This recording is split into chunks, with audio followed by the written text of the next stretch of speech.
জীবনে এগিয়ে যেতে হলে আপনাকে রিস্ক নিতেই হবে। আপনি যদি জীবনে 99% লোকের চেয়ে এগিয়ে যেতে চান, তাহলে এই 4টি কথা সবসময় মনে রাখবেন। নাম্বার 1, সবসময় নিজের উপর বিশ্বাস রাখবেন। সফলতা যদি খুব সহজেই পাওয়া যেত, তাহলে যে কেউ সফল হতো। সফলতা আপনার কাছ থেকে ধৈর্য চায়। নাম্বার 2, কখনো রিস্ক নিতে ঘাবড়াবেন না।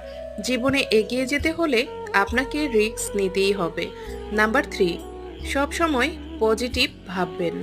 এই পজিটিভ ভাবনা আপনাকে জীবনে এগিয়ে যেতে অনেক সাহায্য করবে। নাম্বার 4, কখনো এটা ভাববেন না যে লোকে কি বলবে, লোকে কি ভাববে। মনে রাখবেন, এই দুনিয়াতে মূর্খ লোকের কমতি নেই।